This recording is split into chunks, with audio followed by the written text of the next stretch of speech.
Assalamualaikum warahmatullahi wabarakatuh. Kembali lagi bersama saya Heni di channel Teacher Heni. Kali ini saya akan membahas tentang kurikulum. Kenapa sih kurikulum perlu dirubah? Beberapa poin yang akan saya bahas berkaitan dengan poin utama tentang kenapa kurikulum itu perlu dirubah. Saya akan membahas satu persatu. Yang pertama yaitu tentang kurikulum. Nah, kurikulum itu apa sih?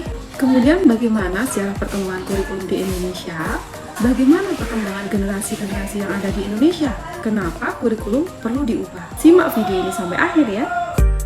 Namun jangan lupa sebelumnya subscribe, like, dan komen video ini. Semoga video ini bermanfaat untuk kalian. Selamat menonton. Baik, saya akan membahas satu persatu. Yang pertama tentang kurikulum. Kurikulum itu apa sih?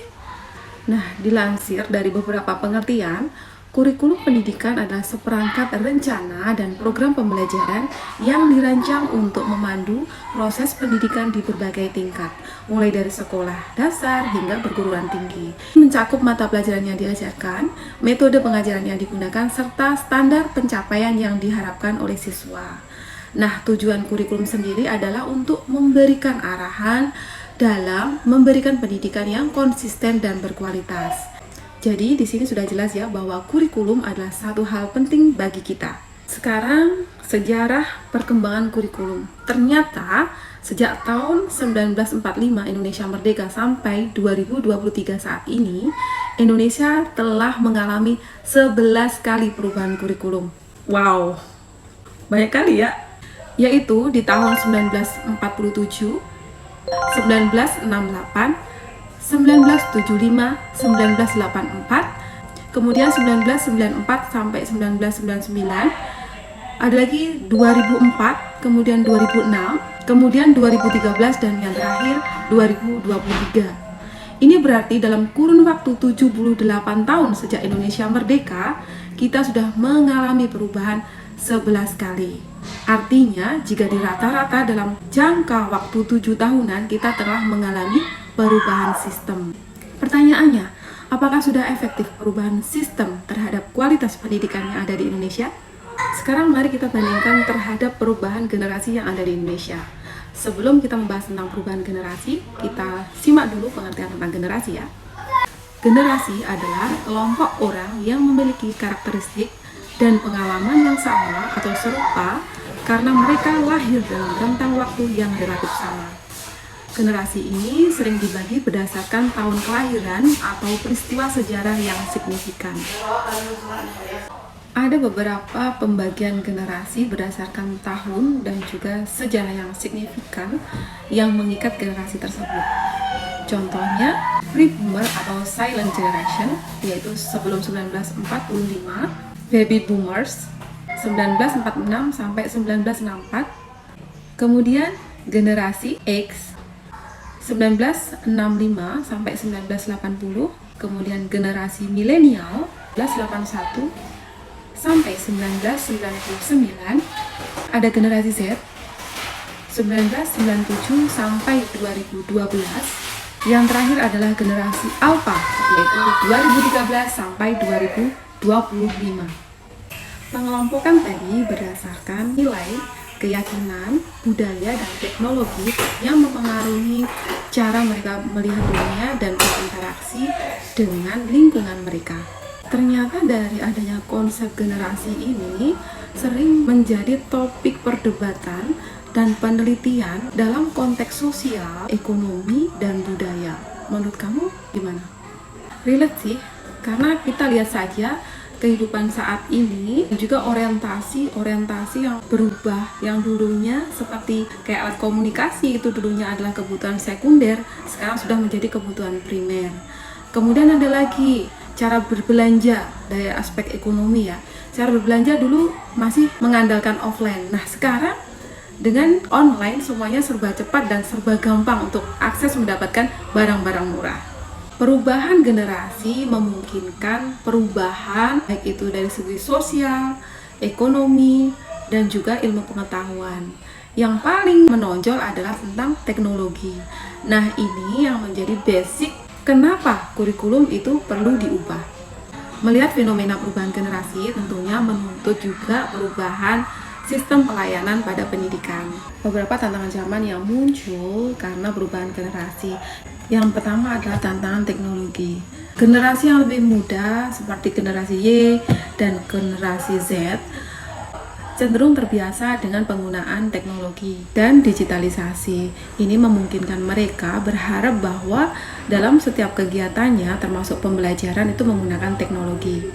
Kemudian perubahan nilai dan prioritas. Setiap generasi mungkin memiliki nilai, kepentingan, dan aspirasi yang berbeda.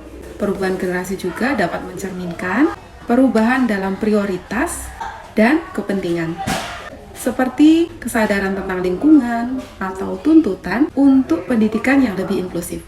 Kemudian tantangan berikutnya adalah permintaan pendidikan yang relevan.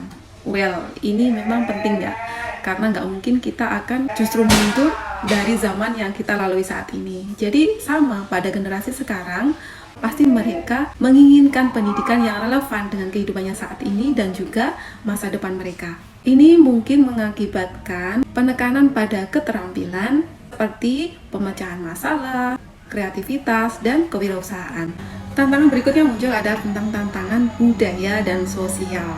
Perubahan generasi dapat mencerminkan perubahan dalam budaya dan tuntutan sosial. Kurikulum mungkin perlu menyesuaikan diri dengan perkembangan ini untuk mengatasi isu-isu seperti keberagaman, kesetaraan, dan masalah sosial yang relevan.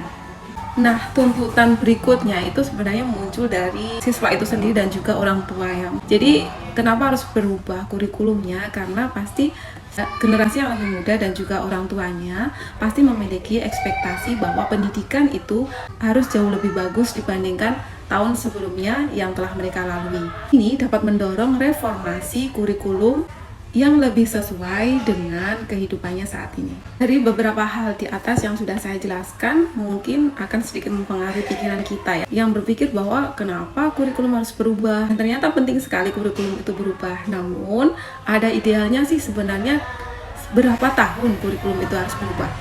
Jika kita compare antara perubahan generasi dengan perubahan kurikulum, di mana perubahan generasi itu relatifnya adalah 20-30 tahun.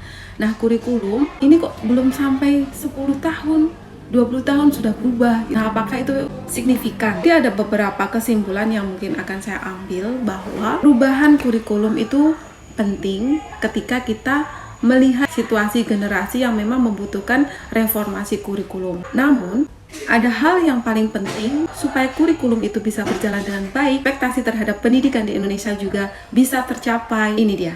Yang pertama adalah kualitas guru. Guru menjadi pilar utama dalam pendidikan. Ketika guru kualitasnya diperbaiki, saya memiliki optimisme bahwa pendidikan akan lebih baik. Kemudian kesadaran digitalisasi. Nah, kesadaran digitalisasi ini harus dibangun kepada seluruh aspek yang ada di Indonesia. Dan ini memang harus diperkenalkan sejak dini karena penting sekali digitalisasi ini di era digital seperti saat ini. Kemudian sasaran pendidikan harus jelas dan pendidikan hendaknya bisa menitik beratkan kepada kemampuan bernalar pada seseorang. Jadi bukan hanya nilai-nilai baik pada akademik saja ya. Ini menjadi cikal bakal terbentuknya kurikulum merdeka. Kurikulum merdeka adalah penyempurnaan dari kurikulum-kurikulum sebelumnya, di mana setiap satuan pendidikan memiliki kebebasan untuk merangkai, mengeksplorasikan ciri khas dari daerah masing-masing di dalam satuan pendidikan. Kemudian, pembelajaran lebih bersifat saintifik, di mana anak tidak hanya sekedar menerima pembelajaran, menerima materi dari guru, tetapi siswa diharapkan dan guru sebagai fasilitator memberikan kesempatan seluas-luasnya kepada anak untuk memunculkan ide dan memunculkan gagasan dalam sebuah konsep pembelajaran. Demikian konten kali ini berkaitan dengan kurikulum dan mengapa kurikulum itu perlu dirubah. Mudah-mudahan konten ini bermanfaat untuk sobat guru yang ada di Indonesia. Tetap semangat untuk melakukan perubahan dan memberikan pendidikan yang terbaik untuk anak didik kita. Wassalamualaikum warahmatullahi wabarakatuh.